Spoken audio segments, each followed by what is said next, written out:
Bismillahirrahmanirrahim. Dear students, let's continue with our topic, which is operating and financial review. We had discussed the principles of operating and financial review, on which this review is produced. Now we come to the specific requirements of the disclosure, that what are the points which are specially required to be disclosed in the operating and financial review as a part of the financial statements. So the principal disclosure requirements are as follows. Uh, it includes the nature of the business, including a description of the market, competitive and regulatory environment in which the entity operates, and the entity's objectives and strategies. So कहने को तो बज़ाहिर ये एक छोटा सा point है, लेकिन इसके अंदर बहुत सारी चीज़ें हैं.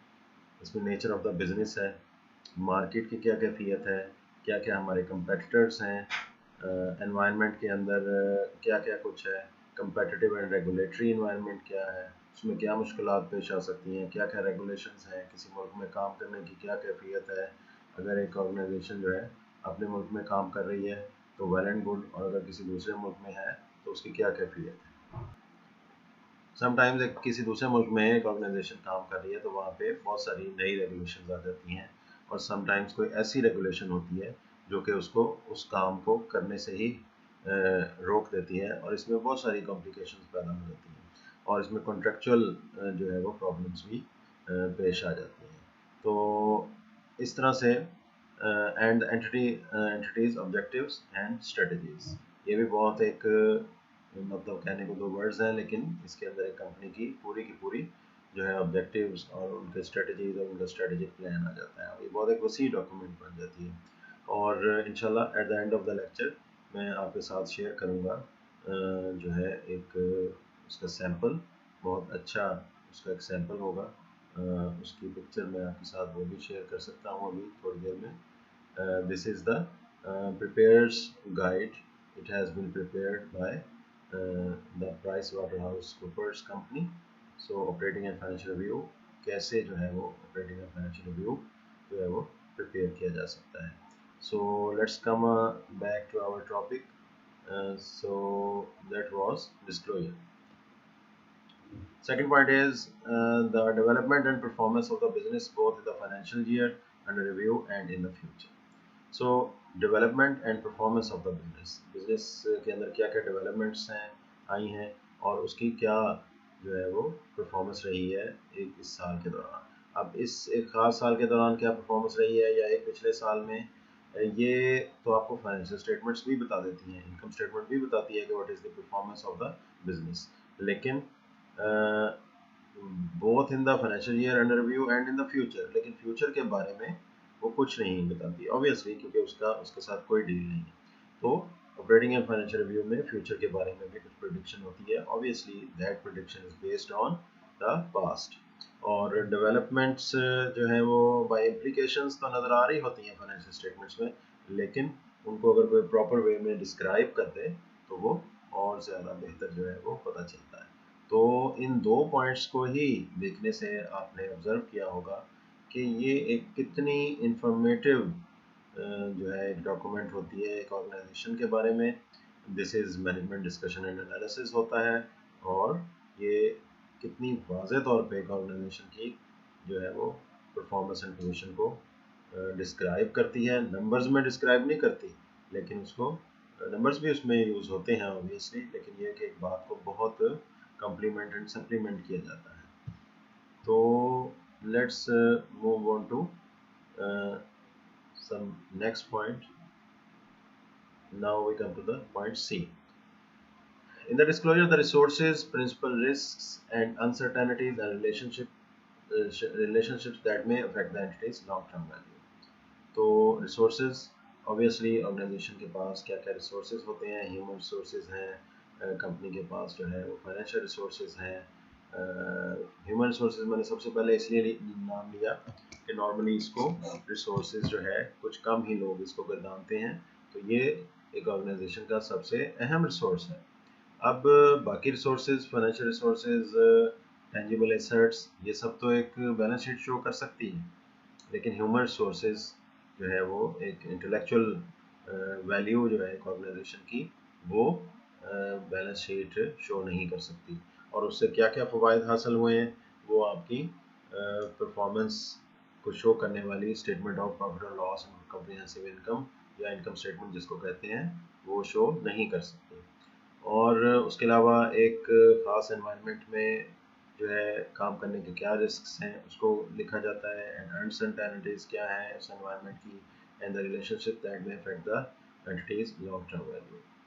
Fourth point is the position of the business, including a description of the capital structure, treasury policies, and the objectives and liquidity of the entity, both in the financial year under review and the future. ये point तकरीबन उसी point से मिलता जुलता है जो हमने previously discuss किया, जिसके अंदर परफॉर्मेंस का लफ्ज़ था। अब डी में क्या लफ्ज़ आ गया, the position of the business.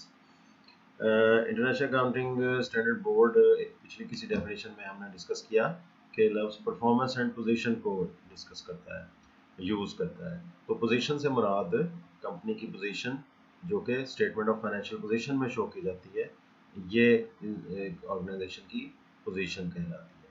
तो अब आगे आप देख सकते हैं उसकी पोजीशन क्या है, और खुद ये बता रहा है including a description of the capital structure. Obviously you are students of the finance. Capital structure से मुराद ये है कि डेट एंड इक्विटी क्या परसेंटेजेस हैं, कंपनी कितनी इक्विटी पे चल रही है, कितने डेट पे चल रही है, इक्विटी की क्या सिचुएशन है, प्रेफर्ड स्टॉक कितना है, ऑर्डिनरी शेयर कैपिटल कितना है, और क्या उन्होंने डिसाइड किया है कि हमने कितना डेट टू इक्विटी रेशियो पे चलना है, ट्रेजरी पॉलिसीज़ क्या है, फाइनेंसिंग कैसे करनी है, लोन्स लेने हैं तो कैसे लेने हैं, कब लेने हैं, कितने लेने हैं, and objectives and liquidity of the entity, और ऑर्गेनाइजेशन कितनी लिक्विडिटी में चल रही है। As you all know, availability of the current assets is called liquidity of the entity. Liquidity, जैसे कि आप फाइनेंस स्टूडेंट्स हैं, आप ऑलरेडी जानते हैं कि लिक्विडिटी से मुराद ऑर्गेनाइजेशन के पास कैश की अमाउंट कितनी है, कितना वो लिक्विड है। जैसे कि लफ्ज़ लिक्विड से ज़ाहिर होता है कि liquidity as soon as assets are more liquid, it means more assets are available in cash or near to cash. तो लिक्विडिटी के अंदर कैश और कैश इक्विवेलेंट्स आ जाते हैं। तो ऑर्गेनाइजेशन की जो है वो इसमें रेशोज़ जो है वो होती हैं, जो कि उसको कैलकुलेट करने के लिए इस्तेमाल होती हैं। करंट रेशो है, क्विक रेशो है, वगैरह वगैरह। So in general terms the word liquidity means cash and cash equivalents. So both in financial year under review and the future. जैसे कि पिछले एक पॉइंट में हमने परफॉर्मेंस के बारे में कहा था कि for the financial year under review and in the future. तो इस तरीके से ये एक डिस्क्लोजर के हवाले से ये 4 पॉइंट्स, बहुत सारी बातें इसमें कर जाते हैं जो कि आम फाइनेंशियल स्टेटमेंट्स और उसके नोट शुदा अकाउंट्स करने से कासिर होती हैं। और अब हम आते हैं, there are some specific disclosure which are required. Maybe we can say we can use the word of the required, or we can say the word that it has been motivated that the companies should do so. So some more specific requirements relating to the particular matters are added to this broad general description of the disclosures. इन्हीं general description of the disclosures को थोड़ा सा explain करने के लिए, उसको particularize करने के लिए, उसको ज़्यादा explain करने के लिए कुछ मज़ीद जो है specific information, specific requirements जो है वो मौजूद है। The statement specifies that the information should be included about the environmental matters, including the impact of the business on the environment. इसके अंदर जो है वो एनवायरमेंटल मैटर्स जो कि हम नेक्स्ट जो है किसी टॉपिक में डिटेल के साथ देखने जा रहे हैं। सोशल अकाउंटिंग एंड रिपोर्टिंग में एनवायरमेंटल मैटर्स को उस वक्त के लिए थोड़ा सा इसको हम पेंडिंग करते हैं। तो इसकी मुख्तसर सी बात एक जो की जा सकती है वो ये है कि एक ऑर्गेनाइजेशन है, उसकी कुछ फैक्ट्रीज़ हैं, और फैक्ट्रीज़ जो हैं उसमें प्रोडक्शन होती है। फैक्ट्रीज़ में प्रोडक्शन जब हो रही है तो उसमें जो है वो एनर्जी यूज़ हो रही है, प्रोडक्शन होती है, तो उसमें जो है धुएँ का अखराज होता है, और वो धुआं एनवायरनमेंट के लिए अगर नुकसानदेह है, उसके अंदर कार्बन की कितनी मकदार है, दूसरी जो है वो हैवी मेटल्स की कितनी मकदार है जो कि fresh air, oxygen fresh air के अंदर जा रही हैं, तो ये सारा डिस्क्लोजर करना भी ज़रूरी है। फिर एंटिटीज़ एम्प्लॉयज़ उनकी तादाद क्या है ये भी इसमें शो करना ज़रूरी है। ये भी कुछ लोगों के लिए जो है वो डिस्क्लोजर बहुत ज़रूरी हो सकता है। फिर सोशल एंड कम्युनिटी इश्यूज़, यानी एक ऑर्गेनाइजेशन जो है वो अपनी सोसाइटी के अंदर रहते हुए कैसे सस्टेन कर रही है, कोई वहाँ पे इश्यूज़ तो क्रिएट नहीं हो रहे, क्या कहीं कम्युनिटी के लिए कुछ नुकसानदेह चीज़ें तो नहीं प्रोड्यूस हो रही, नुकसानदेह चीज़ें प्रोड्यूस नहीं हो रही, या किसी भी सेंस में कम्युनिटी या सोसाइटी के लिए कोई इश्यूज तो क्रिएट नहीं हो रहे। अगर ऐसा है तो ये डिस्क्लोज करना ज़रूरी है। Persons with whom the entity has contractual or other arrangements which are essential to the business of the entity। फिर ये एक बहुत एक अहम इंफॉर्मेशन है, कुछ ऐसे ख़ास लोगों की उसमें जो है ज़रूर डिस्क्रिप्शन दी जाए कि जिनके साथ कोई ख़ास जो है कॉन्ट्रैक्ट्स चल रहे हैं। फॉर एग्जांपल एक ऑर्गेनाइजेशन है, वो एक मेडिसिन कंपनी है और कुछ साइंटिस्ट, मेडिकल साइंटिस्ट कह लें या फार्माकोलॉजिकल साइंटिस्ट कह लें या हर्बलिस्ट कह लें, उनके साथ जो है कोई ख़ास कॉन्ट्रैक्ट्स हुए हुए हैं जो कि वो साइंटिस्ट जो है उस ऑर्गेनाइजेशन को सपोर्ट करते हैं। उनके कुछ जो है वो पेटेंट्स हैं जो कि उस ऑर्गेनाइजेशन को प्रोवाइड किए हुए हैं। तो ये ऑर्गेनाइजेशन अगर के पास ऐसी कोई स्ट्रेंथ है तो ये शो कर देना बहुत ही वैल्यूएबल साबित हो सकता है। तो ये एक ऑर्गेनाइजेशन की जो है वो प्रॉपर्टी हैं, एसेट्स हैं, ये सब चीज़ें, तो उसके जो इन्वेस्टर्स हैं वो इससे बहुत ज़्यादा जो है सेटिस्फाइड होंगे।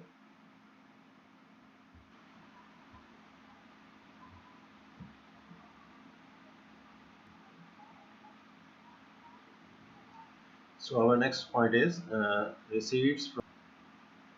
So our next point is the receipts from and returns to members of the entity in respect of the shares held by them. So in this context, the members of the entity are known as the shareholders of the entity. ये जो भी हम जिस context में बात कर रहे हैं, यहाँ पे मेंबर्स से मुराद शेयर होल्डर्स करार दिए गए हैं कि जो कंपनी के जो शेयर होल्डर्स हैं, तो उनको उन्होंने क्या रिसीट किया और उन्होंने क्या रिटर्न किए, शेयर्स जो उन्होंने हेल्ड किए, उनके पास जो शेयर्स मौजूद हैं उसके बारे में तफसील हो सकती है। और उसके अलावा ऑल अदर मैटर्स या any other matters considered to be relevant. Directors जो इसके अलावा अगर कोई और मैटर्स को कंसिडर करते हैं कि वो ज़रूरी हैं तो वो इसके अंदर शामिल कर सकते हैं डिस्क्लोजर के अंदर। तो ये हमारे डिस्क्लोजर के हवाले से काफ़ी हद तक पॉइंट इसमें तकरीबन कवर हो गए। अब just all other topics I have included an example as well. तो इसके अंदर एक ऑर्गेनाइजेशन की फाइनेंशियल स्टेटमेंट्स में से ली गई एक एग्जांपल जो है वो आपके साथ शेयर की गई है। और इसमें इंटरेस्टिंग बात यह है कि ये एग्जांपल जो है तकरीबन 31 पेजेस की है। तो ये आप अंदाज़ा कर सकते हैं कि जो हमने broadening the scope of the financial reporting के हवाले से जहाँ से हमने बात शुरू की, तो उसमें इस हद तक ब्रॉडनिंग हो चुकी है कि अब अराउंड 30 पेजेस जो है इसकी एक तवील operating and financial review management discussion and analysis की रिपोर्ट शाया की जाती है। So let's move on to our example. Novartis is a major international pharmaceutical entity based in Switzerland. Its financial statements are prepared in accordance with IFRS, but it also includes an OFR statement in its annual report. तो obviously उसकी तमाम financial statements जो हैं वो IFRS के मुताबिक बनाई जा रही हैं और उसके अलावा एक OFR स्टेटमेंट भी एनुअल रिपोर्ट्स में शामिल की जा रही है। तो अब इस रिपोर्ट के अंदर हम देखेंगे कि क्या क्या पॉइंट्स जो हैं वो मेन पॉइंट्स जो उसमें कंटेंट में कवर किए गए हैं। ऑब्वियसली पूरी डिटेल तो इसके अंदर जो है वो डिस्कस करना मुश्किल है, तो लेकिन उसमें मेन पॉइंट्स जो हैं वो डिस्कस कर सकते हैं। तो उसमें सबसे पहला पॉइंट जो है वो जो शो किया गया it is factors affecting results. तो एक ये पहला सेक्शन है, इसके अंदर this section includes commentary on the competitive conditions, identification of the new products and exchange rate exposure। तो कंपनी ने अपने जो है वो मतलब जो रिजल्ट्स हैं, ऑब्वियसली रिजल्ट से मुराद उसकी परफॉर्मेंस एंड पोजीशन है, उसकी इनकम स्टेटमेंट है, उसमें revenue and expenses, operating income है, वो ये कहना चाह रही है कि हमारे इन रिजल्ट्स पे ऑपरेटिंग परफॉर्मेंस के जो रिजल्ट्स हैं उसके ऊपर क्या क्या फैक्टर्स अफेक्ट हुए हैं। उसमें कंपेटिटिव कंडीशंस आ सकती हैं, न्यू प्रोडक्ट्स जो हैं उनको उन्होंने कोई लॉन्च किया है या नहीं किया, उसके बारे में सारी इंफॉर्मेशन है, तो ये सारा उसके अंदर शेयर किया गया है। उसके बाद सेकंड पॉइंट आ जाता है critical accounting policies and estimates. तो ये उसके ऊपर this includes comments on the revenue, impairment, derivative financial instruments, investment in associates, pension cost and provision वगैरह के ऊपर जो है वो डिस्कस किया गया है। Although notes to the accounts के अंदर जो है ये चीज़ें कुछ किसी हद तक जो है वो शेयर की जाती हैं, लेकिन ऑपरेटिंग एंड फाइनेंशियल रिव्यू में इनको मज़ीद जो है वो डिटेल के साथ डिस्कस किया गया। उसके बाद फिर results of the operations. As you know, operation से मुराद ये है कि जो इनकम स्टेटमेंट है, इनकम स्टेटमेंट के अंदर स्टेटमेंट ऑफ कॉम्प्रिहेंसिव इनकम के अंदर जो है ऑर्गेनाइजेशन के मतलब रिजल्ट्स, ऑपरेटिंग रिजल्ट्स शो किए गए होते हैं, लेकिन यहाँ पे जस्ट वो स्टेटमेंट से कुछ बियॉन्ड भी कुछ चीज़ें होती हैं। तो this section occupies several pages commenting on the growth, the success of the product lines and income and expenses। तो उदाहरण है कि पिछले सालों के ट्रेंड को देखते हुए और जो है इस पे ग्रोथ के ऊपर कमेंट किया गया है, किया जाता है, और प्रोडक्ट लाइंस मतलब ओवरऑल ऑर्गेनाइजेशन के रेवेन्यू एंड एक्सपेंसेस और स्टेटमेंट ऑफ प्रॉफिट और लॉस के बजाय प्रोडक्ट वाइज जो है उनके रेवेन्यू एंड एक्सपेंसेस को देखा जा रहा है। तो ये बड़ी एक इंटरेस्टिंग किस्म की जो है वो कैलकुलेशंस जो है इसके अंदर आ जाती हैं, जिसमें प्रोडक्ट प्रॉफिटेबिलिटी एनालिसिस भी शामिल है, कस्टमर प्रॉफिटेबिलिटी एनालिसिस वगैरह भी शामिल है। ये सारी चीज़ें जो है वो मैनेजमेंट अकाउंटिंग के स्टूडेंट्स जानते हैं कि ये कैलकुलेशन वगैरह करना पड़ती हैं। So, several pages in the OFR contain quantitative information in the form of condensed financial statements or expanded information about income statement and statement of financial position। बाज़ मुकामात पे जो है फाइनेंशियल स्टेटमेंट्स को कंडेंस करने से, परसेंटेजेस की शक्ल में शो करने से, कॉमन साइज एनालिसिस के ज़रिए से या ट्रेंड एनालिसिस के ज़रिए से कंडेंस करना पड़ता है, और बाज़ जगह वो किसी इनकम स्टेटमेंट या फाइनेंशियल पोजीशन स्टेटमेंट की स्टेटमेंट को जो है एक्सपेंड करके इंफॉर्मेशन शो करनी पड़ती है। सो बहरहाल मकसद जो है OFR का वो ये कि उसमें कुछ नैरेटिव नज़र आए, उसके अंदर कुछ एक्सप्लेनेशन नज़र आए, कुछ डिस्क्रिप्शन नज़र आए। तो ये आखिरी कमेंट यही है कि it is dominated by the narrative. So that's all about our operating and financial review topic.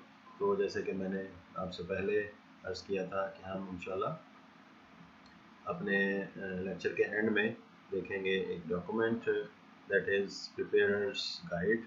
तो ऑपरेटिंग एंड फाइनेंशियल रिव्यू कैसे प्रिपेयर करना है, तो this report, this guideline has been prepared by Price Water House Coopers. As you all know, ये दुनिया की top 5 chartered accountants firms में शामिल हैं, ऑडिट फर्म्स में ये शामिल हैं, और इनके बहुत जो है वो काम ऑडिट के अलावा कंसल्टेंसी वगैरह में भी बहुत इनका खास मुकाम। तो इसमें आप देख सकते हैं कि इसमें जो है वो क्या क्या इसके कॉन्टेक्ट हैं। सबसे पहले जो है operating and financial review in nutshell, एक इसको समरी बयान की गई है। सो companies will get out what they put in, जो है एक हेडिंग इसमें लगाया गया है। कंपनीज जो है the risk of ignoring the regulations, the benefits of embracing them. तो इसमें रेगुलेशंस के पॉइंट से इन्होंने शुरू किया है, पेज 6 पे है। तो रेगुलेशंस को बिल्कुल इग्नोर नहीं करना चाहिए, उनको एम्ब्रेस करना चाहिए, उससे बेनिफिट्स हासिल होते हैं। और एक बहुत अगला पॉइंट है व्हाट आर द चैलेंजेस। जैसे हमने प्रीवियस प्रिंसिपल्स और डिस्क्लोजर्स में देखा है, तो कंपनी ज़रूर जो है वो अपने चैलेंजेस को डिस्कस करती हैं जो वो फेस करती हैं, ताकि implementation challenges companies will face. तो इसमें जो है ये लिखा जाएगा what should companies be doing now, 10 key steps to a successful implementation of the regulation. तो ये चीज़ें जो है वो किसी खास रेगुलेशन के कॉन्टेक्स्ट में बात हो रही है कि पहले सबसे पहले लिखा कि कंपनीज को जो है benefits of embracing the regulation, फिर उस रेगुलेशंस को इम्प्लीमेंट करने में कुछ चैलेंजेस आ सकते हैं, और उसके बाद फिर चैलेंजेस इससे रेगुलेशन से फिर आगे बढ़ते हुए कुछ और इसमें जो है वो आ रहे हैं कंटेंट्स।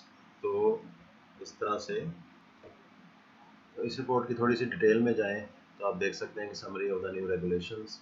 सो ये उसमें हिस्ट्री थोड़ी सी बताई हुई है इन्होंने। तो OFR के हवाले से जो है वो उसको एक रेगुलेशन के तौर पे ये इसको ले रहे हैं, तो एज सच जो है वो उसको डिस्कस किया गया है।